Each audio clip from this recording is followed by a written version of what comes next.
Bueno, buenos días, siendo las 10 de la mañana, damos comienzo a nuestro webinar de hoy. Vamos a comenzar hablando sobre las pautas para sobrellevar el entorno económico actual, que es el tema que nos trae hoy.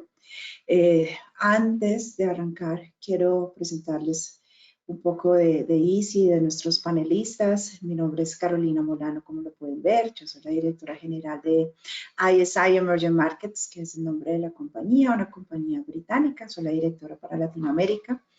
Y somos una empresa que se dedica hace más de 30 años a reunir a través de 3 plataformas, la más conocida EMIS y la que nos trae hoy gran parte de la discusión, SEIC y Red, son las otras 2 plataformas enfocadas a reunir información de economías emergentes y desarrolladas para toma de decisiones en estos países, decisiones de mercados, decisiones estratégicas, información de compañías, información sectorial, en general información necesaria para realizar inteligencia de negocios, para desarrollar estrategias de mercado, para abrir nuevos mercados o para entender mucho mejor las economías en donde estamos operando. Entonces, como un resumen muy ejecutivo de lo que hacemos, los invito a los que no nos conozcan a entrar a nuestros websites. Todos son muy sencillos: www.emis.com, www.seic.com y red.com con doble red, o al de la empresa, que es isiemergingmarkets.com. Nos acompañan hoy por parte de 3 compañías. Tenemos a Talía Bustos, quien es la vicepresidenta regional de ventas de Expo Credit. Gracias, Talía, por acompañarnos. Estamos ávidos de escuchar toda tu experiencia en esta industria.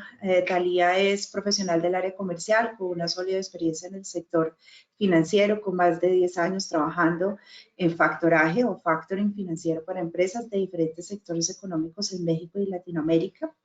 De igual forma, ha participado en proyectos estratégicos que benefician a las pymes y las instituciones financieras en cuestión. Tenemos la grata compañía de Juliana Carmona, quien recientemente fue nombrada la presidenta de ASOFACE, el gremio de las entidades o las compañías de la industria de factoring en Colombia. Juliana es una experta profesional con más de 18 años de experiencia, de los cuales 10 de ellos han sido en el ecosistema digital de Colombia. Es una apasionada por el sector fintech, en el que trabaja hace más de 3 años, desde que se desempeñó como directora ejecutiva de Colombia Fintech, luego country manager de DOC para Colombia, que es una empresa de procesamiento de pagos digitales, y actualmente, como lo mencioné, presidenta ejecutiva de ASOFACE. Es la Asociación Colombiana de Factoring Electrónico y cofundadora de la Fundación de Mujeres en Fintech, con la cual compartimos esta gran gestión. Yo también soy cofundadora de esta linda organización o comunidad. Entonces, sin hablar más, les doy paso para que comencemos y para que deleitemos a nuestra audiencia hoy con los temas tan interesantes que traemos. Yo voy a apagar mi cámara, pero aquí voy a estar pendiente de lo que necesiten para que ustedes sean los protagonistas, como les dije. Entonces, bienvenidos. Y, bueno, me falta presentar a alguien súper importante, obviamente Nico Echeverry, quien pertenece a nuestra compañía. Él es Research Economist para Colombia y Latinoamérica, tanto de SEIC como para EMIS. Él es economista de la Universidad Nacional y magíster en Economía de la Universidad de los Andes. Cuenta con experiencia en investigación y análisis económico y fiscal en Colombia.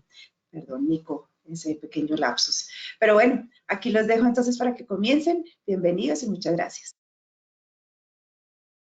Caro, muchísimas gracias. Muchísimas gracias por tu presentación. Hoy, como les habíamos contado en el título, lo que queremos hacer es contarles un poco cuáles son esas pautas para llevar el entorno económico actual. Para llegar allá, lo primero que queremos hacer es contarles un poco del contexto regional que está pasando en la TAM. Y déjenme empezar acá por este mapa, ¿cierto? Hay una cosa común en la mayoría de países de Latinoamérica, y es que estamos viviendo algunos cambios políticos bastante importantes, con excepción, tal vez diría, de México, que hasta el 2024 realmente va a volver a tener elecciones.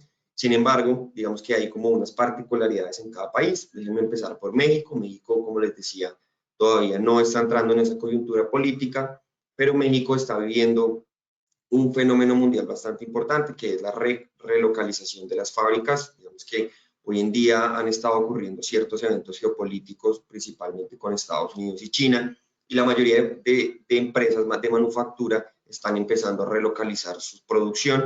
En este caso, pues se está viendo muy hacia México, teniendo en cuenta pues la importancia que tiene por su cercanía con el mercado norteamericano, y además pues porque los costos de mano de obra tecnificada, de mano de obra calificada, es mucho menor en comparación con sus mercados aledaños. En contraste, tenemos otros países que son los otros que ven acá, que sí están, digamos, empezando a vivir un proceso político en algunos casos bastante complejo, como es el caso de Ecuador. En Ecuador, en este momento hay una situación de inestabilidad política bastante importante que ha llevado a que el presidente actual llame a unas elecciones, digamos, presidenciales en agosto de 2023, para quien sería como su sucesor para lo que resta del periodo. En el caso de Colombia, como ustedes sabrán, Colombia eligió presidente recientemente. El año pasado se eligió a Gustavo Petro como presidente de Colombia, y este año en octubre se van a realizar unas elecciones regionales, que es donde se definen alcaldías y departamentos, bastante clave también para lo que es el contexto político en Colombia. Principalmente esto lo que ha generado es una ola, digamos, de reformas iniciales a diversos sectores, principalmente pensional y laboral, ¿cierto? Entre algunos muy importantes, como también el sector de salud, y digamos que eso es como lo que ha estado como moviendo mucho el mercado en Colombia en estos últimos meses. En cuanto a Chile, Chile también inició un nuevo periodo de presidencia el año pasado con Gabriel Boric, y hay una cosa bastante importante que está pasando ahorita, y es el plebiscito de reforma a la Constitución. El año pasado se llevó a cabo una primera votación para la cual la población chilena no estuvo de acuerdo, es decir, no se aprobó el plebiscito, no se aprobó la nueva constitución, pero sin embargo, lo que va a pasar es que este año se va a volver a repetir la votación. Se espera que sea en diciembre de 2023, por lo que todos los ojos están pensando en qué va a pasar en Chile. Y finalmente en Brasil también tenemos una elección reciente de Ignacio Lula da Silva, que básicamente lo que ha llegado es con digamos, con una idea de hacer una reforma fiscal, ¿cierto? Una reforma fiscal y principalmente tributaria al país, por lo que también está como en la mira de la mayoría del mercado lo que vaya a pasar. Con este contexto, déjenme ir haciendo como un comentario sobre lo que hemos estado viendo. Lo primero es que, como pueden ustedes pues, ya saber, estos gobiernos que han llegado son de una corriente mucho más de izquierda en comparación con sus predecesores, y esto lo que ha generado es un poco de inestabilidad en el mercado. El mercado ha visto no con tan buenos ojos esta llegada, precisamente porque algunas de las políticas que han buscado estos gobiernos entrantes, digamos, han sido un poco más heterodoxas, un poco menos convencionales a lo que se ha generado. En este cuadro lo que les quiero mostrar es precisamente que las principales monedas, la mayoría, ¿cierto?, han visto como cierta inestabilidad, principalmente en Chile y Colombia. Aquí podemos ver, si ustedes ubican la gráfica, en lo que está en la zona roja, es lo que vemos como una devaluación. Fijémonos, por ejemplo, en este punto aquí, muy rápidamente, en Chile, que es la línea azul. Fíjense cómo cuando Boric se posiciona, hay una devaluación importante que es respuesta, digamos, como a esa desconfianza del mercado. Lo mismo ocurre, por ejemplo, fíjense con el caso cuando se da la posición de Petro en Colombia, el peso colombiano empieza a subir, empieza a tener una devaluación bastante importante, y fíjense pues que se mantiene casi a lo largo de todo el 2022. En contraste, Brasil y México, digamos que han tenido una moneda un poco más constante, principalmente pues México, porque su cercanía con Estados Unidos le permite una llegada de capital a través de remesas e inversión mucho mayor, con lo que les comentaba ahorita de la relocalización de las fábricas, y pues digamos que la moneda no se ha debilitado tanto. Brasil, digamos, pues que tiene, por ser un mercado tan grande, tiene una moneda mucho más fuerte en comparación, y si se fijan, Brasil prácticamente en ningún momento, a excepción de cuando Lula se posiciona, su moneda se devalúa. Y finalmente lo importante es acá que ustedes analicen este lado de la derecha del gráfico. Fíjense cómo a inicio de 2023 todas las monedas comienzan a apreciarse. Digamos que esto se da pues en una coyuntura de mucha menor presión en cuanto digamos, a esta inestabilidad política, pues porque no sé, como ustedes podrán de pronto saber, ni en Chile ni en Colombia han podido avanzar ninguna de las reformas que se han planteado desde el gobierno, y eso pues le ha dado un parte, digamos, un poco de tranquilidad al mercado. En segundo lugar, tenemos un tema de actividad económica. Aquí vemos los índices de actividad económica por país. En este caso lo que vemos es que hay también una heterogeneidad entre lo que ha ocurrido. Principalmente Brasil y México, ¿cierto? Si bien se esperaba una desaceleración muy generalizada, Brasil y México la han logrado sortear, cosa que, por ejemplo, no ha pasado con Chile. Chile, digamos, ha tenido un decrecimiento de su economía en varios de los últimos meses, principalmente en su producción industrial. Acá vemos que incluso a inicios de 2023 la economía chilena se encuentra aún en decrecimiento, incluso podemos verlo a corte a mayo. Colombia ha tenido un poco de mayor resiliencia en comparación con Chile. Si se fijan, Colombia había estado creciendo. En marzo de este año, en abril de este año, perdón, comenzó un ciclo de crecimiento de su actividad económica, pero sin embargo en mayo volvió a repuntar. Y esto lo que nos dice es que la desaceleración se está notando, pero no se está notando tan fuerte. En el caso de Ecuador, Ecuador, digamos, tuvo una desaceleración en lo que fue el final de año, pero fíjense que ya parece ser que en mayo está empezando a repuntar. Fíjense que el crecimiento de la economía año a año, en este caso, pues empezó a incrementar. Entonces, lo que vemos es digamos, es una desaceleración generalizada en unos países mucho más, digamos, crítico que en otros. Esto lo que, digamos, lo que se termina traduciendo es también en una ralentización del comercio, ¿cierto? Por un lado, esto se da tanto por actividad interna como por actividad externa. Miremos acá primero nuestro gráfico de calor. Este gráfico es muy sencillo. Si ustedes ven, lo rojo es el menor crecimiento. Acá estamos viendo crecimiento de las exportaciones y lo verde es el mayor crecimiento. Como ustedes pueden ver, a medida que avanzó el 2022, las importaciones en la región empezaron a disminuir. El crecimiento empezó a ser menor. Esto que nos indica que necesariamente las economías se han desacelerado, han dejado de, digamos, de demandar productos externos. Hay unos países, como por ejemplo es el caso de Colombia y Chile, que han vivido, como les comentaba, esa devaluación importante, pues definitivamente las importaciones se vieron desincentivadas debido a que el costo de cada una de esas importaciones, como es en moneda extranjera, pues aumentó repentinamente, como veíamos en el primer gráfico. En cuanto a las exportaciones, vemos un comportamiento similar, pero ya es un poco más heterogéneo. Digamos que las exportaciones en Latinoamérica principalmente dependen de commodities, a excepción de pronto de México, que tiene algunos otros componentes mucho más cerca a la industria. Vemos, por ejemplo, que el caso de Colombia, ¿cierto? Colombia, Ecuador y México, hay una desaceleración. Vemos que en Chile y en Brasil no ha sido tan crítica. En Brasil, por ejemplo, se ha visto que las exportaciones a China, que es uno de sus principales, creo que es tal vez el principal socio comercial, se han, digamos, reactivado por esta reactivación económica que tuvo China y por la apertura económica que tuvo a finales de 2022. Pero lo que vemos definitivamente es que el comercio se ha debilitado, evidentemente, en comparación con el año pasado, con 2022, pues que fue un año bastante, digamos, bastante acelerado en general. Esto nos lleva a un punto clave y es una cosa que ha estado, primero que todo, impactando a todo el mundo, ¿cierto? A nivel global se ha visto un fenómeno de inflación bastante alto, pero la inflación ya parece haber tocado techo afortunadamente en la región, en algunos países como en otros. Acá lo que ven pues es cada uno de los puntos donde se ha visto como ese punto de inflexión. En el caso de Brasil, por ejemplo, Brasil llegó a su punto de inflexión y ya vamos a ver ahorita por qué. Principalmente porque su política monetaria fue mucho más agresiva que los otros países de la región, es decir, empezó mucho más rápido este incremento de tasas de interés. En otros países, vean, fíjense cómo digamos, en estos países que son Brasil, que es esta línea morada, Chile, que es esta línea azul, y Colombia, llegaron a un pico bastante alto, incluso es un pico histórico, digamos que en este siglo no se había llegado a estos niveles de inflación, se había llegado en el siglo pasado, a finales de los 90, con los picos de inflación que hubo en Latinoamérica. Hay un caso acá que no he mencionado, que es muy importante, y es Ecuador. Ecuador pues no lo veíamos en nuestra gráfica de monedas, porque pues la economía de Ecuador es una economía dolarizada, ¿cierto? Y eso también le ha permitido, si ustedes se dan cuenta, que la inflación no se haya ido a los picos tan altos que se vivieron en otros países. Por ejemplo, Colombia depende mucho de la importación de insumos de materia prima, al igual que Chile, por ejemplo, y eso pues definitivamente lo que generó es una presión adicional en la inflación en cada uno de estos países. Fíjense que en Ecuador, si bien la inflación se ve que aumenta bastante, incluso estaba en un periodo de deflación a lo largo del 2021, alcanza un pico, ¿cierto?, de 4.2 e igual ya podemos ver que se empieza a disminuir.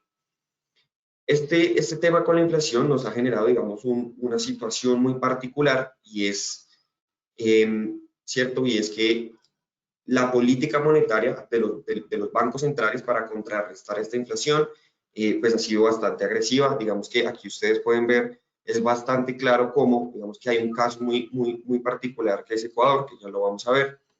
Vemos cómo todos estos bancos centrales entran a la pandemia, entran al 2020 con una disminución de tasas, claro, evidentemente para, digamos, incentivar el desarrollo de la economía, incentivar el financiamiento en un momento donde pues prácticamente no había forma de generar recursos ni de adquirir recursos.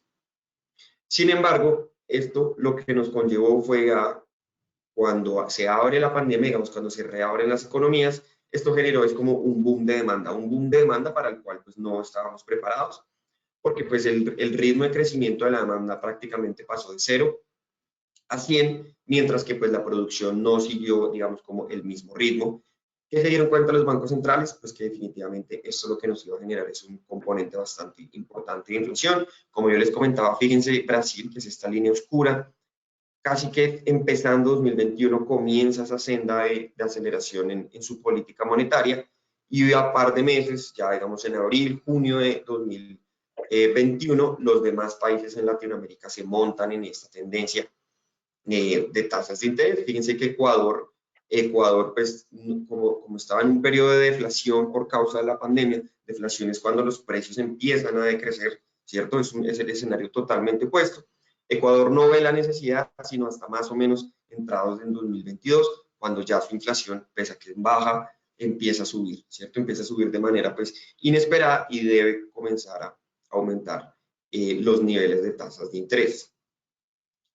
Este incremento en los niveles de tasas de interés, digamos, nos pone en un escenario muy complejo a nivel de región, y es que, como ustedes sabrán, la mayoría de préstamos, la mayoría de tasas de interés de acceso a financiamiento bien suelen estar atadas al comportamiento de la tasa de interés, pues principalmente porque la tasa de interés termina siendo ese costo al que los bancos centrales le prestan a los bancos comerciales en caso de necesitar, y definitivamente los bancos comerciales lo que terminan haciendo es trasladando este costo a el consumidor, evidentemente. Y la consecuencia básicamente es que el costo del financiamiento, por un lado, ha incrementado. Fíjense que casi que me devuelvo un momento a la gráfica anterior. Fíjense que casi que esa misma pendiente que ha tenido la tasa de política monetaria se ha visto en lo que llamamos nosotros la tasa nominal de colocación, que es muy sencillo y es el promedio de las tasas a las que los bancos comerciales realizan préstamos al público. Fíjense cómo se ha incrementado en el caso, por ejemplo, hay unos casos, digamos, mucho más críticos que otros. En el caso, por ejemplo, de Brasil, la tasa de promedio de colocación ha llegado al 45%, ¿cierto? En el caso de Colombia, por ejemplo, estamos por encima del 22%. Entonces, pues, evidentemente esto muestra que el acceso al financiamiento ha sido bastante restringido y, pues, de momento lo que vemos es que si bien parece que estas tasas van a empezar a bajar, pues por lo menos se mantendrían altas mientras, digamos, mientras se regula un poco la política monetaria del banco.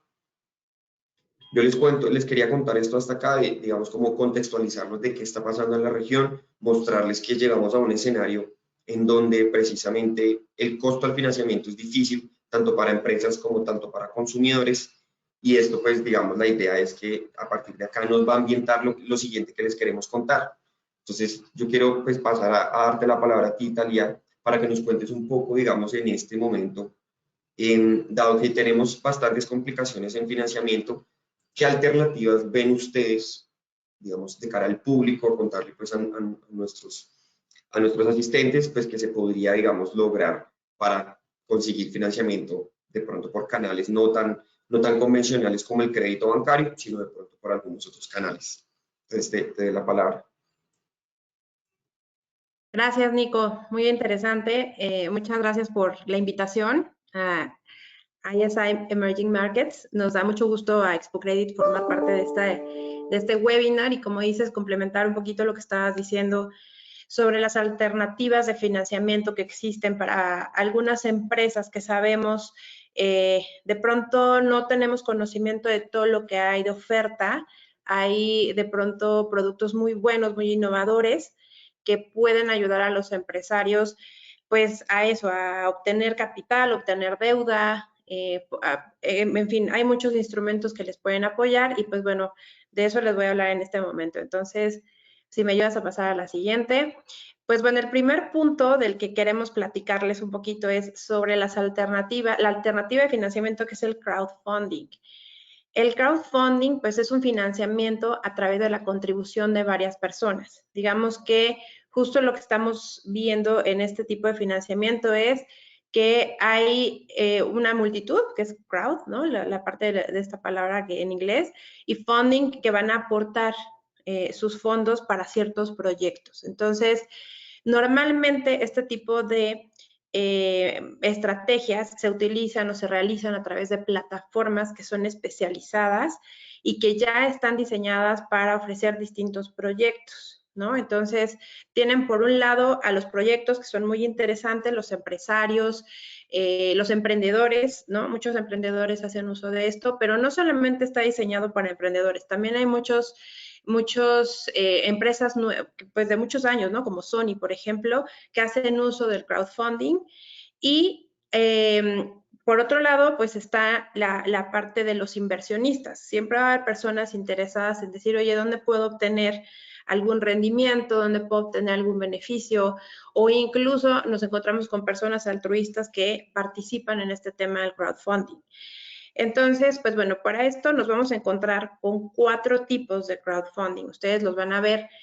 El primero, pues, son las donaciones, que son aportes a proyectos y no se esperan beneficios. Seguramente a ustedes ya les ha tocado ver de pronto que hay algunas personas que quieren apoyar a alguna fundación, a algún proyecto, incluso a una persona que pudiera estar enferma o que necesitara algún recurso y que, pues, como ustedes saben, los tratamientos son muy caros. Entonces, se levanta la petición, el proyecto de apoyar a esta persona en estas plataformas, la gente empieza a analizar, a revisar de qué se trata y aportan a esta causa, ¿no? Hay, por ejemplo, también otro proyecto que es para apoyar a que el mundo tenga agua potable, ¿no? En todo el mundo, no solamente en los países desarrollados. Entonces, también uno hace estas donaciones, pero insisto, no se recibe un beneficio en cuanto a rendimiento o a que esa inversión genere ¿no? un ingreso adicional. Solamente es una donación, una forma de apoyar a algo. Por otro lado, tenemos otro tipo de crowdfunding, que es la recompensa. Aquí se reciben productos o servicios en función del monto de la contribución. Entonces, aquí, no sé, seguramente ustedes han visto algunos proyectos, como por ejemplo puede ser no sé, en el cine, ¿no? Que se genera un documental, una película, y pues lo que te van a dar es justo que vayas a la premier, que vayas que tengas a lo mejor una camiseta, ¿no? Pero realmente tampoco es que tengas un beneficio, digamos, tan de algún rendimiento de una inversión, pero lo vas a obtener, ¿no? De hecho, acá me recuerda un tema del primer crowdfunding que se generó, fue en el 97, con un grupo de rock que se llama Marillion, y cuando cambió a su cantante, ¿no? Tuvieron ahí por un cambio y no fue tan bien recibido ese cambio, y la gira que tenían programada para Estados Unidos, pues de pronto se vio detenida porque pensaron que no iban a tener pues todo este buen recibimiento en la gira, que no iba a haber gente que lo atendiera, y al final lo que hicieron los fans fue que el mismo grupo de fans levantaron pues todos los fondos que se requerían para que el grupo pudiera hacer su gira y finalmente la realizaron. Este es uno de los primeros crowdfundings que se realizaron y fue en Estados Unidos. Entonces, por ponerlo como un ejemplo, obviamente estas personas pues tuvieron su premier, tuvieron acceso al concierto, etcétera, pero fue uno de los primeros, ¿no? Después vamos a ver el equity crowdfunding. Aquí ya estamos hablando de inversionistas que sí están esperando una participación con capital en la empresa. En el equity crowdfunding lo que están esperando es justamente entrar a un proyecto donde dicen, mira, esta cervecera, por poner un ejemplo, tienen nuevos proyectos, requiere de capital, tienen ya pues toda la proyección del proyecto que quieren desarrollar. Y aquí sí están esperando que el precio de la acción al momento de comprarla pues sea, no sé, tenga un monto en específico y que se pueda multiplicar en un corto o mediano plazo, ya que el proyecto se haya desarrollado y que valga 5 o 4 veces más de lo que invirtieron. En el equity crowdfunding normalmente se corre, bueno, no al riesgo, pero sí con la posibilidad de que sea adquirida esta empresa, ¿no? Que a lo mejor está empezando, iniciando, o que a lo mejor está en una etapa mediana de crecimiento, pues muy probablemente puede ser adquirida por una empresa que sea todavía más grande, ¿no? Entonces, no sé, por poner un ejemplo, tienes una cervecera que está funcionando de forma muy tradicional, es una cerveza artesanal, ¿no? Hay ejemplos de este tipo de empresas y de pronto las adquieren grandes corporativos como Grupo Modelo o todas estas empresas, ¿no? Entonces, sí puede ser, pero la ventaja para ti como inversionista es que le apuestas a ese crecimiento y el valor de la acción, insisto, se va a 4 o 5 veces más de lo que tú aportaste. En el tema de deuda, aquí los contribuyentes es tal cual lending, ¿no? O sea, tú estás prestando un monto y si esperas, obviamente, le vas a montar un interés a esta transacción. Tú vas a fijar junto con el proyecto cuánto esperas recibir y en qué momento se va a devolver ese dinero, ¿no? Aquí de pronto podemos encontrar un crowdfunding que involucre temas hipotecarios. También hay personas que dicen, oye, tengo un muy buen proyecto, te puedo dar, ¿no? Como respaldo, como garantía, mi propiedad, ¿no? Esto lo vemos mucho en bancos, pero también ya con el tema del crowdfunding se está abriendo para que entre particulares se puedan hacer este tipo de préstamos, porque al final es eso, o sea, vas a apoyar el proyecto que tiene a lo mejor una buena perspectiva, un buen futuro para esto, y tú dices, decido prestar mi dinero, pero sí fijamos una tasa de interés que voy a esperar de recibir y cualquier tema, ¿no? Puede estar basado en una garantía, porque esto es deuda al final de cuentas. Pues bueno, aquí, ¿qué beneficios tiene el crowdfunding? Pues que tienes acceso a capital y no dependes de inversionistas tradicionales. Ustedes saben que de pronto en años anteriores era muy complicado para los emprendedores o para empresas que deseaban crecer, obtener, ¿no? O convencer a estos inversionistas. Se hacía todo un proceso muy de mucho dinero, gente que tenía que participar con grandes aportaciones. En el crowdfunding realmente hay montos pues muy pequeñitos, ¿no? Para personas normales, para personas que queremos participar de pronto en algo que nos interesa, tecnología o en algún tema de interés en el que creamos y podemos participar con montos pequeñitos, ¿no? También nos da mayor visibilidad y alcance a proyectos, porque tú vas a tener siempre en el crowdfunding un reporte, un avance de saber cómo van estos proyectos si eres inversionista y si tú estás levantando dinero en tu proyecto, también obviamente tendrás que reportar y decir en qué etapa estás y qué es lo que viene a futuro, ¿no? Tenemos también pues una creación de comunidades y embajadores del proyecto y la retroalimentación continua, que es lo que les decía. Normalmente se montan estas plataformas, ¿no? Que están buscando también proyectos. Entonces, de pronto, si tú eres alguien o un empresario que está buscando levantar dinero a través del crowdfunding, te puedes acercar a plataformas que te van a llevar de la mano. Primero analizan tu proyecto, revisan cómo están tus estimaciones, en qué estás pensando, cómo lo vas a ejecutar. Y una vez que los convences, porque bueno, son especialistas financieros, entonces ellos acercan el proyecto a los inversionistas. Entonces también, digamos que tienes este apoyo, no lo tienes que hacer solo y decir cómo empiezo, sino que ya hay plataformas que lo ejecutan. Y pues bueno, hay una reducción del riesgo financiero porque no dependen de una sola fuente de financiación. Aquí realmente pues son muchas personas las que están participando. Obviamente siempre tomar en cuenta que hay riesgo, ¿no? También puede pasar que el proyecto no funcionó, pero también el proyecto se puede reconstruir y se puede generar algo muy productivo, ¿no? Entonces, bueno, en el proceso que se ve aquí, se hace la creación del proyecto, se hace la publicación de este proyecto en la plataforma de crowdfunding, se promueve, obviamente, este proyecto que es muy importante. A lo mejor uno no lo sabe hacer, por eso hay que acercarnos a estas plataformas y Ay, perdón, aquí no veo contribuciones de personas.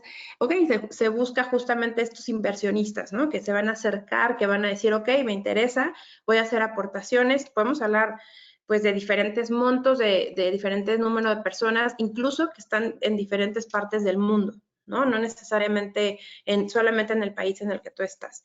Y al final se hace la recaudación de fondos. Hemos visto proyectos que levantan 10 millones de dólares en un mes, ¿no? Y que en otros 15 días levantan otros 10 y ya tienes 20 millones para un gran proyecto. Entonces, digo, aquí depende obviamente de que se trate, cómo se piense desarrollar y también buscar, ¿no? El mercado objetivo de inversionistas. Pero esta es una fuente muy importante, poco conocida todavía, digamos que es relativamente nueva y para muchos empresarios, no necesariamente emprendedores, para emprendedores, por supuesto que sí, pero también para empresas que están creciendo y que tienen muy buena planeación. Entonces, bueno, ese fue el crowdfunding. Ahora vamos a hablar de los fondos de inversión. Los fondos de inversión se enfocan en financiar, aquí sí, startups y empresas emergentes que tienen mucho potencial de crecimiento y rentabilidad a largo plazo. Estos fondos, pues aquí sí se trata de convencer a inversionistas. Los fondos ya están creados, ya tienen su pool de inversionistas listos para aportar, ¿no? Y para buscar en dónde van a invertir. Normalmente son gestionados, como dice aquí, por firmas de inversión y juntan todo este capital de diferentes inversionistas. Los fondos de inversión siempre van a tener, digamos, van a estar diversificando su portafolio en diferentes corto, mediano y largo plazo.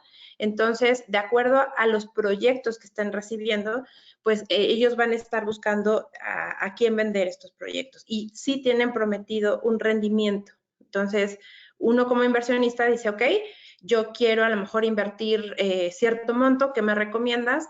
A los inversionistas siempre les van a dar a hacer su perfil de, pues esto, de inversionista, cómo está su panorama en el corto, mediano plazo y de esa forma diversificar el monto que van a invertir, pero estos fondos de inversión están buscando los proyectos pues con estos empresarios. Normalmente sí lo vemos mucho, como decía aquí, con startups, porque pues tienen, la verdad, muy buenos proyectos, pero justamente, o muy buenas ideas, incluso muchas veces encontramos empresarios que tienen muy buenas ideas, pero les falta el capital, ¿no? Entonces, el beneficio dentro de los fondos de inversión es que van a tener justamente el asesoramiento operativo y financiero.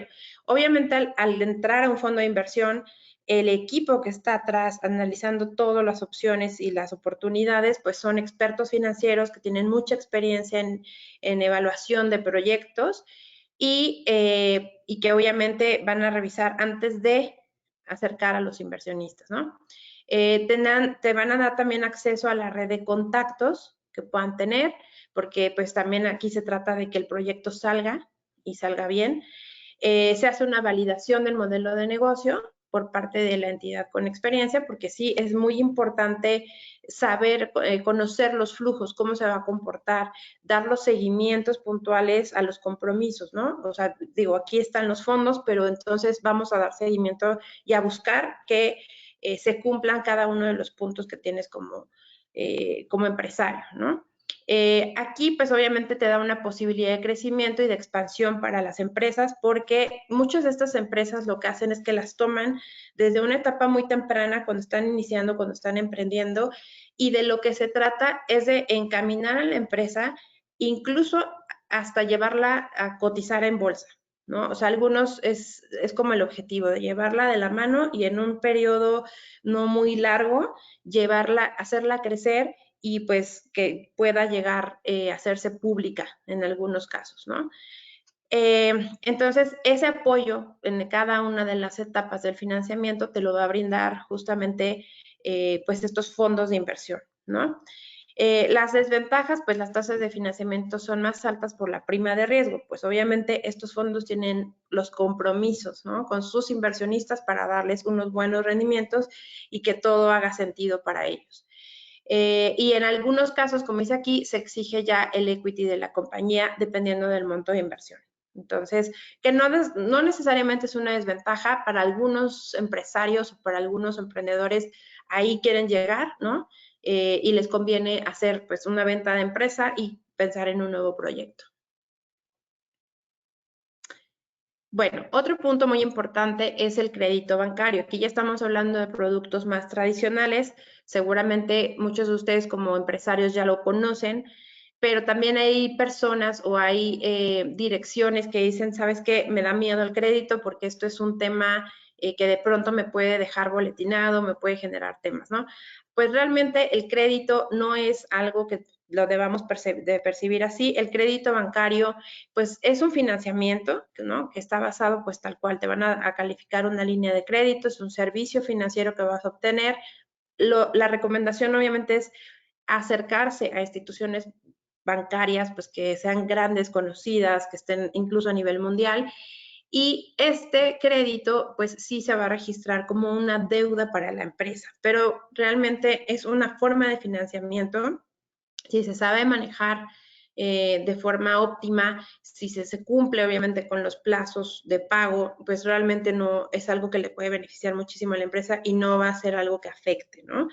Al revés, lo que va a hacer es que te va a dar un acceso de una forma muy estructurada, porque digamos que aquí no se trata de presentar tal cual un proyecto, se trata de presentar cómo está trabajando la empresa. Realmente esto está diseñado no tanto para startups ni para emprendedores, sino más bien para empresas que tienen 2 o 3 años ya con su empresa en marcha y que pueden demostrar que tienen, eso sí, estados financieros sanos, te los va a solicitar el banco seguramente.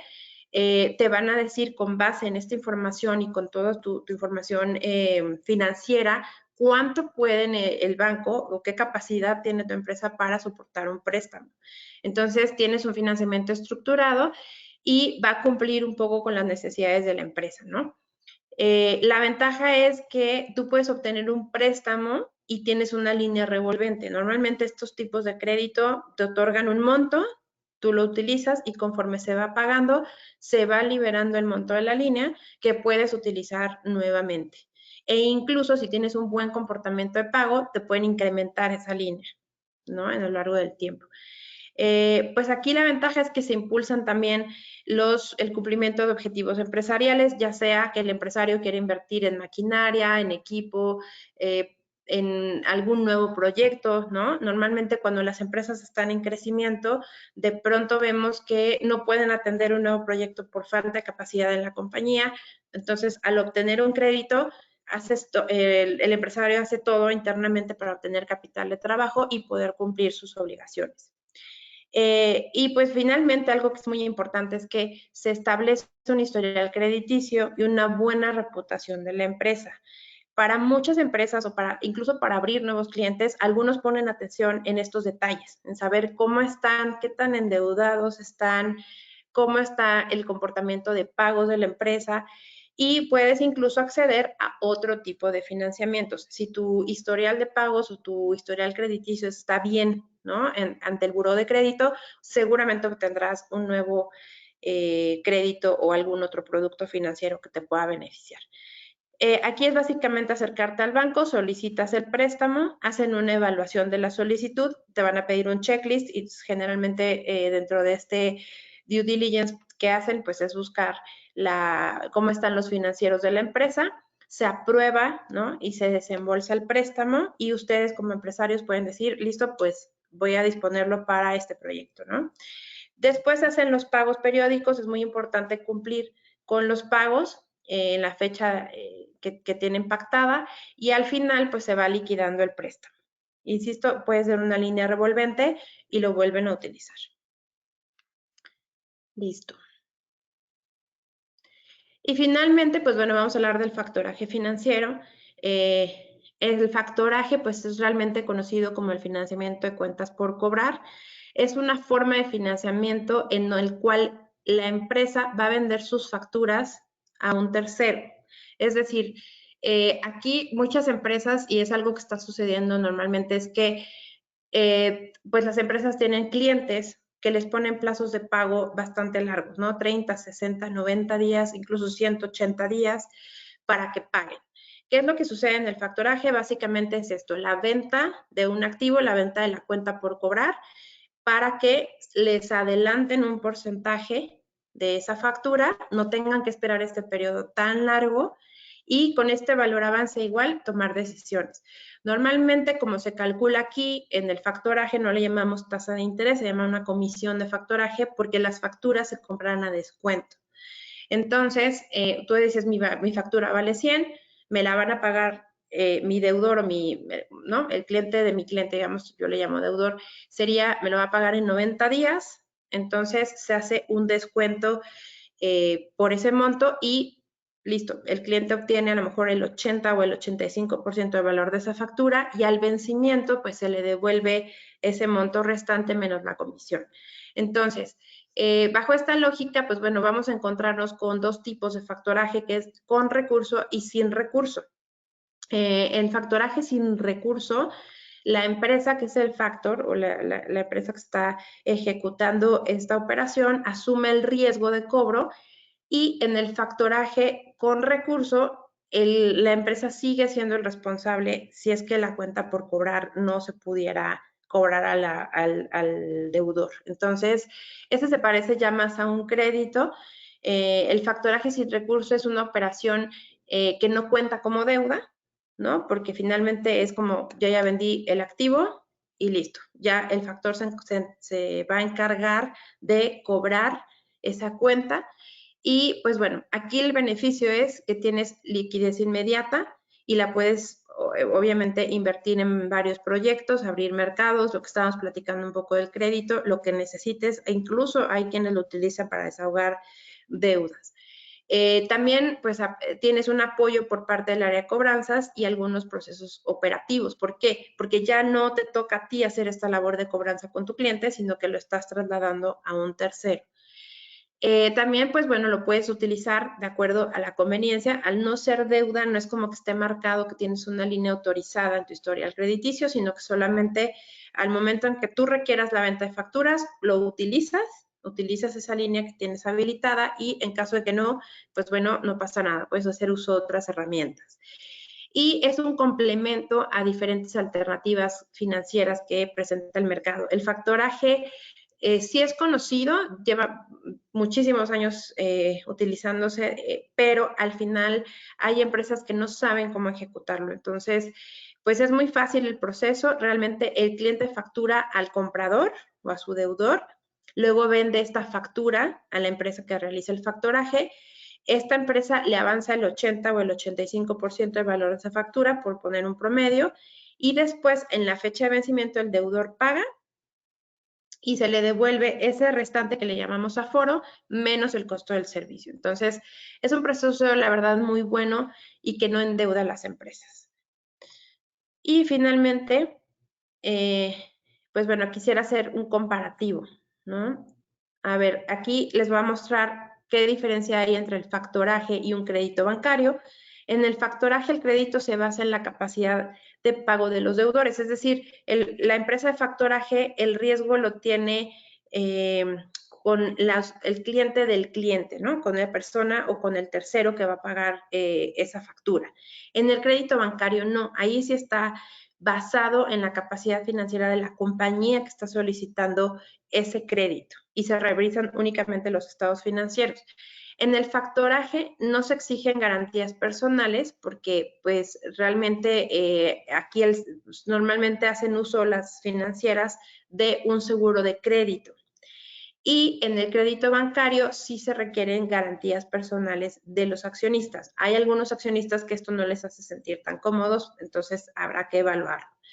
En el factoraje, normalmente se mejora el ciclo de conversión de caja. Muchas empresas también lo utilizan para que los estados financieros a final de año o en ciertas etapas del año, incluso nos ha tocado ver casos donde se está vendiendo la empresa y quieren sanear un poco los estados financieros.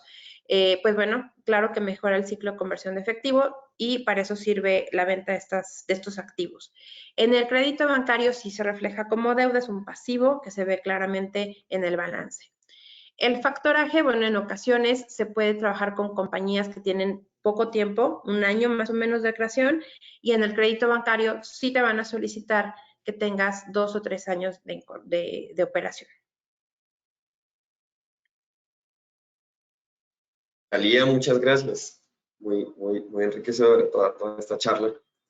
Gracias. Toda esta charla que nos da, sobre todo pues para nuestra audiencia que se debe estar preguntando cuáles son esos mecanismos adicionales que hay para conseguir financiamiento. Así que muchas gracias. Y ahora me gustaría darte la palabra a ti, Juliana, para que nos aterrices un poco, ¿cierto? Todo esto que estamos viendo y cómo ustedes desde la asociación lo han estado trabajando, digamos, lo observan de tu lado.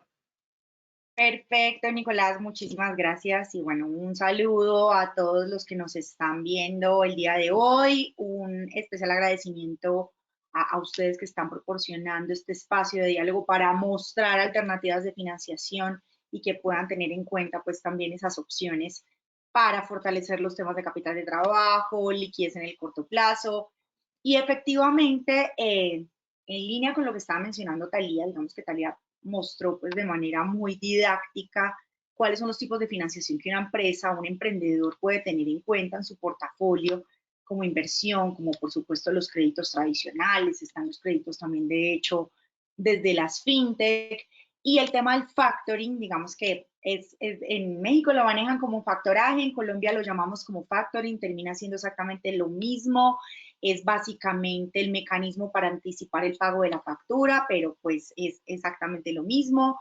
Los beneficios, pues creo que también ya los ha ilustrado muy bien Talía. Yo acá lo que quiero hacer es no redundar en los temas conceptuales a la luz de lo que es el factoring, sino aterrizar un poco de cómo funciona el factoring en Colombia. Bueno, yo de mi lado, hay Carolina Molano pues nos presentó al principio, pero como para mencionarles, en este momento represento la Asociación Colombiana de Factoring Electrónico, es un gremio recientemente creado, llevamos literal 5 meses en el mercado y lo que estamos buscando es precisamente agrupar, representar y dinamizar el ecosistema de factoring electrónico que de alguna manera pues tiene en cuenta los actores que ya Talía ha venido mencionando, entonces quiero como enfocarme un poco en el contexto colombiano, reafirmando varios de los temas pues, que mis compañeristas han mencionado. Entonces, en primer lugar, mencionarles sobre la factura electrónica en Colombia. El tema en Colombia es que la factura tradicional de papel, digamos la que conocemos de papel, para lo que es B2B, para las relaciones, digamos, entre empresas o entre una persona y una empresa, digamos que ya no existen. Todo esto es algo que queda sistematizado a partir del año 2020. Hay un sistema a través del cual se hace todo el registro de esas facturas a través de la Dirección de Impuestos y Aduanas Nacionales, que Talía para ti pues es como eso, la DIAN, digamos conocida como la DIAN. Y a través también de esto, pues digamos que el factoraje o factoring también se ha hecho a través de negocios de relaciones de confianza, con la factura de hecho de papel, en donde de alguna manera pues se vuelve un ecosistema bastante cerrado, pero con la factura electrónica a través de un sistema trazable que se convierte en título a valor como pasa en Colombia, pues eso es algo que ayuda mucho también a que se pueda apropiar mucho más por parte de los empresarios este tipo de instrumentos de financiación. Creo que tú lo mencionabas, el factoring de pronto no es tan conocido, es bueno que los emprendedores y los empresarios reconozcan esto como un instrumento de financiación y en Colombia en este momento la factura electrónica se toma como título valor, se registra a través del RADIAN, que es el registro administrado por la DIAN, para quienes no son de Colombia, Dirección de Impuestos y Aduanas Nacionales, y pues básicamente ese pues es un primer contexto que me parece importante mencionarles en relación a la factura electrónica. ¿Me regalas la próxima, Nico, porfa? Perfecto, entonces acá ya, como les mencionamos, y creo que varios de los, bueno, todos los mecanismos de financiación que mencionó Talía son mecanismos que no existen hace 2 años, son mecanismos que existen tradicionalmente hace más de 10, 15 años. Acá lo que estamos hablando es que factoring existe hace mucho más tiempo, pero acá ya en Colombia empezamos a hablar del concepto de e-factoring o factoring electrónico, y es importante contarles algunas cifras para que más o menos tengan como la dimensión de lo que está pasando en Colombia. Entonces, en este momento, como les mencionaba, las empresas todas están obligadas a hacer facturación electrónica, pues hay algunas excepciones, pero pues digamos que son muy pocas. Más de 1 millón de facturadores electrónicos en Colombia tenemos, es decir, ese de alguna manera es el universo de quienes pueden hacer factoring electrónico, hacer uso de este instrumento de financiación. Hay más de 200.000 usuarios en facturación gratuita en la Dirección de Impuestos y Aduanas Nacionales, que es, digamos, una herramienta que dispone la DIAN para ello. El 60% de las facturas electrónicas son a crédito. Eso es súper importante porque ahí se conecta con lo que mencionaba Talía, es decir, acá hay un potencial importante para que se pueda anticipar el pago de esas facturas, pues porque no son con pagos, digámoslo, en el corto plazo, y normalmente el empresario o la pyme requiere liquidez, capital de trabajo, y pues está dispuesto a pagar un costo financiero para obtener esos recursos en el menor tiempo posible. Opción de liquidez inmediata para los empresarios de forma ágil y tasas competitivas es súper importante. Creo que también el comparativo que nos mencionaba Talía es importante. El crédito obviamente es un instrumento de financiación, pero de alguna forma acá no es un crédito, es la anticipación del pago de una factura, no te impactan los estados financieros puntualmente en el nivel de endeudamiento, no te impacta negativamente pues en ese tipo de indicadores que son importantes también para tener una contabilidad sana. Y bueno, ya lo he mencionado, la DIAN tiene una plataforma de clase mundial que de hecho justo en este mes de julio estamos celebrando la entrada en vigencia de ese Radian. Lleva un año, cumplió un año el 13 de julio y de alguna manera pues ha sido un proceso de iteración. En este momento se está gestando el Radian 2.0 que va a tener pues algunos ajustes técnicos que se han ido detectando durante la implementación de esta plataforma. Y bueno, digamos que acá es una plataforma que ayuda a generar trazabilidad, a temas, por ejemplo, de prevención de fraude, incluso a que no haya gemeleo de facturas, que no se venda una factura más de una vez. Entonces hay varias, digámoslo, ventajas desde el punto de vista del e-factoring a la luz pues de un sistema centralizado que administra pues la Dirección de Impuestos de Colombia. Me regalas, Nico Cortiz, la próxima diapositiva. Bueno, acá hay, esto es una carreta, la ven gigante ahí, pero yo se las voy a resumir. Básicamente, el país adoptó pues de manera obligatoria, ya les mencioné la factura electrónica desde el año 2020. En este momento tenemos una cifra súper reciente de la DIAN que está recibiendo 6.7 millones de facturas electrónicas.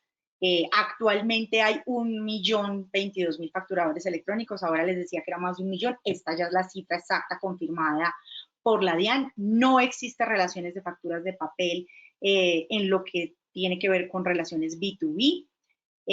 Acá de alguna manera, pues seguramente el próximo paso es que ya la facturación sea totalmente electrónica, incluso para modelos B2C, pero en este momento en Colombia podemos hablar que en B2B está completamente, digámoslo, automatizada a través de soluciones tecnológicas. Y importante mencionarles que este instrumento, este cuarto instrumento que les contó Talía, tiene un referente importante en la región, que es Chile. Chile se ha convertido de alguna manera en un referente, en un líder en los procesos de factoraje o factoring, como lo quieran llamar. Ellos pasaron del 2% con respecto a su PIB de recursos movilizados en actividades de factoring a un porcentaje del 16%, digamos, a 2023 a la fecha. Es decir, multiplicó el factoring unas 8 veces en 7 años, y pues en Colombia estamos cerca del 2 o 3%, como para que vayan viendo más o menos unas magnitudes en relación a esto. Para poder alcanzar eso que Chile hoy en día tiene, pues de alguna manera este porcentaje en relación a su PIB, ellos tenían que cumplir 2 condiciones. Uno era contar con la factura electrónica, digámoslo, ese registro de automatizar las facturas electrónicas, y contar con un registro para consulta y trazabilidad de las mismas. En este momento Colombia acaba de cumplir, digámoslo, esas 2 condiciones. Tenemos factura electrónica y tenemos un registro para consulta y trazabilidad de las mismas. Por lo tanto, que ya con esas condiciones dadas, pues la idea es que esto puede alcanzar esos niveles, y creo que es muy importante, más allá, y que siempre va a ser, creo que lo que yo digo siempre en todas mis intervenciones es que la tecnología de alguna manera es un accidente. Acá lo más importante, y lo mencionaba Talía, es hacer un proceso de evangelización y de educación para que más empresas, más pymes de todos los sectores conozcan cómo implementar factoring si nunca lo han hecho, cuál es el paso 1, el paso 2, el paso 3. Y eso es parte, digamos, de las apuestas que tiene precisamente la Asociación Colombiana de Factoring Electrónico, y es dar a conocer esto como un instrumento de financiación empresarial, poner el factoring en el mapa de Colombia, en el mapa de las pymes, y que lo tengan en cuenta como una alternativa de financiación, pues para su gestión empresarial, por supuesto. Entonces, Nico, ¿me regalas la próxima, por favor? Y acá, simplemente para cerrar un poco, El ecosistema de factoring electrónico en términos, digamos, de actores que están dentro del mismo, pues tenemos por una parte, acá yo creo que hay un tema de homologación de conceptos que seguramente vamos a tener que llegar a hacer en algún momento con las diferentes asociaciones de la región. De un lado tenemos el emisor, el facturador, digamos, el productor de algún bien o de algún servicio que emite su factura electrónica. Detrás tiene un proveedor tecnológico que en Colombia se denomina así, proveedor tecnológico PT, que es quien le suministra esa solución informática para poder emitir esa factura electrónica. Los PT son muy importantes en nuestro ecosistema, hay más de 100 de hecho, y se tienen que dar de alta ante la Dirección de Impuestos y Aduanas Nacionales. En la mitad tenemos, que lo mencionaba Thalía, como para que no se vayan a confundir, están los sistemas de negociación y los factores. Los factores son quienes tienen esa disposición, digamos, de liquidez y la pueden, digámoslo, poner a disposición de las pymes para hacerle compra de sus facturas en el corto plazo o compra de esas cuentas por cobrar. En Colombia tenemos una figura que se llaman los sistemas de negociación. Acá sobre todo actúan las fintech, que son un poco como los intermediarios entre esas empresas o esas pymes que están necesitando la liquidez en el corto plazo y esos inversionistas o esa banca que tienen de alguna manera disposición o excesos de liquidez, por decirlo así. Entonces, digamos que acá en Colombia también entra a jugar un actor que intermedia. A veces el factor directamente hace estas operaciones con las pymes, pero también ya en Colombia se está manejando lo que son los sistemas de negociación, que también hay unos dados de alta ante la DIAN. Y pues por supuesto tenemos el deudor, que tú también lo mencionabas, el pagador, o acá también hay otra manera de llamarlo que es el adquirente, y un poco como para ilustrarles ese ecosistema de factoring transversal, pues la Dirección de Impuestos y Aduanas Nacionales, que creo que hay que celebrar pues lo que se ha logrado. Y simplemente el mensaje de decirles es, hay opciones alternativas para financiarse, no siempre hay que recurrir a las mismas. Es muy importante por eso que ustedes desde Emerging Markets logren hacer este tipo de espacios para conectar al público, a los empresarios, a los emprendedores, para que conozcan otro tipo de alternativas. Y con eso, Nico, cierro la presentación. Solo un último anuncio parroquial para quienes estén en Colombia. El 6 de septiembre vamos a hacer un taller presencial en la Cámara de Comercio de Bogotá. Les estaríamos proporcionando detalles próximamente sobre el ABC del factoring, literal, coquito, dummies, factoring para dummies, para que las pymes conozcan un poco más sobre este instrumento de financiación, cómo aplicarlo, cómo impacta positivamente en sus estados financieros, temas regulatorios y demás. Entonces, con eso sería todo. Muchas gracias. Muchísimas gracias, Juliana, y ya, digamos, como para terminar, un pequeño, digamos, hay una pequeña pregunta para Thalía, como para terminar, y es, ¿tú darías alguna, o quisieras dar alguna recomendación, por ejemplo, porque tú nos contabas con estas diferentes alternativas de financiación, que habían como momentos distintos, ¿cierto?, en donde está la empresa, que acaba de comenzar, que de pronto lleva varios años, ¿cierto? De pronto, ¿cuál sería tu recomendación para las empresas pues, que nos están viendo, de que vayan, de cuál deberían mirar, o si de pronto deberían mirar a varias o algunas en específico, como que les recomendarías de pronto para orientarlos un poco como en esa búsqueda de tratar de encontrar estos vehículos de financiamiento? Claro, pues mira, realmente la recomendación, primero que nada, es que exploren, primero explorar estas 4 posibilidades y dentro de las 4 revisar con cuál se sienten más cómodos. Tenemos diferentes perfiles de empresarios en los cuales, voy a poner un ejemplo, incluso mismo dentro del crowdfunding, ¿no? Hay quien dice, pues yo quiero lanzar el proyecto, nada más quiero ver si es un éxito, cómo va a funcionar y tal, entonces me voy a ir por de recompensa, ¿no? Entonces yo le voy a dar algo a ese usuario final como una recompensa, pero no quiero que intervengan en mi empresa, no quiero dar equity, no quiero, nada más quiero ver si funciona ese proyecto, ¿no? Por poner un ejemplo.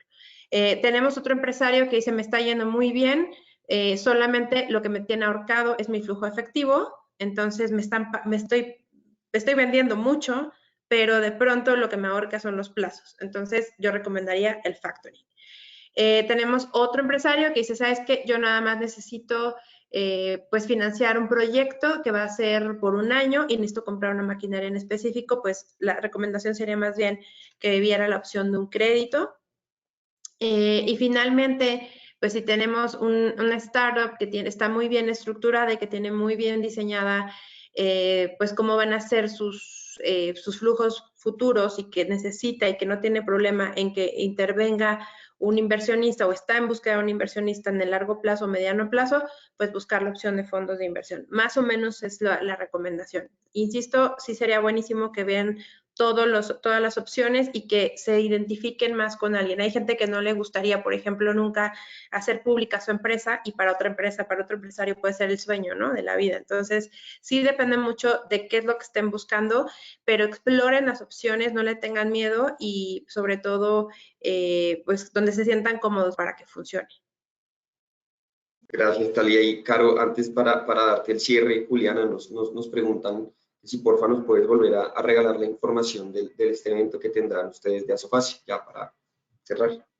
Claro que sí, Nico. Bueno, el 6 de septiembre lo podemos también divulgar a través de ustedes, pues toda la información completa del taller. Es un taller el 6 de septiembre, va a ser entre 8:30 y 12:30 del día en la ciudad de Bogotá de manera presencial. Vamos a tener, pues, digamos, diferentes speakers, vamos a hablar sobre el ABC del factoring conceptual, regulación, cómo hacer factoring desde cero, todos estos, digamos, los tips y herramientas. Es el 6 de septiembre, ciudad de Bogotá. Muchas gracias, Juliana, Nicolás, Talía. Creo que todo ha salido no solo dentro del tiempo, sino bastante provechoso. Súper, súper importante toda la información compartida. Estas herramientas, de verdad, para los empresarios y empresarias que nos escuchan son fabulosas, como bien lo mencionaron ustedes en distintos momentos. Tradicionalmente uno está acostumbrado a escuchar que la única opción es la banca tradicional cuando hablamos de financiamiento y realmente hay múltiples opciones y hoy con la industria fintech cada vez el espectro es más amplio, entonces la invitación es a conocer, a investigar, asistir de pronto al seminario que nos invita Juliana, pero seguramente hay mucha más información también, incluso directamente con Expocredit, y aquí estamos nosotros también a su disposición para ponerlos en contacto si necesitan entrar en contacto directamente con cualquiera de las dos entidades o con cualquier otra de la industria fintech que estamos seguros que pueden plantear soluciones para resolver sus necesidades, no solamente de capital, sino de financiación o incluso de implementación tecnológica, si ustedes pertenecen a alguna industria relacionada con la industria financiera y necesitan algunos canales de pronto adicionales para hacer más ágiles sus servicios. Entonces, de nuevo, esta es nuestra compañía, ESI Emerging Markets Group, de nuevo británica, más de 30 años de experiencia en el mundo, proveyendo información de economías emergentes y desarrolladas a través de estas tres plataformas. Yo soy Carolina Molano, soy la directora general de esta entidad para Latinoamérica y estamos para apoyarlos cuando necesiten información, los que estuvieron acompañándonos desde el principio, toda esa información macro del comportamiento de las monedas, de todo lo que comentó Nicolás de manera introductoria del desempeño económico de Chile, México, Colombia, viene en particular de SEIC, pero pues son plataformas que proveen múltiples datos, fuentes y millones de series de datos, de documentos, de perfiles de compañías, estados financieros, en fin, informes, reportes que son de gran utilidad para desarrollar cualquier tipo de análisis económico, financiero, de riesgo, de crédito, de mercados, investigación, inteligencia de negocios, en fin. Pero bueno, muchas gracias, 1104, gracias a todos los que nos escucharon, gracias Juliana, Talía por su compañía, a Sofacia, Expocredit y Nicolás por toda la información que nos brindaste, les deseamos un feliz día. Gracias. Gracias a ustedes. Adiós. Gracias.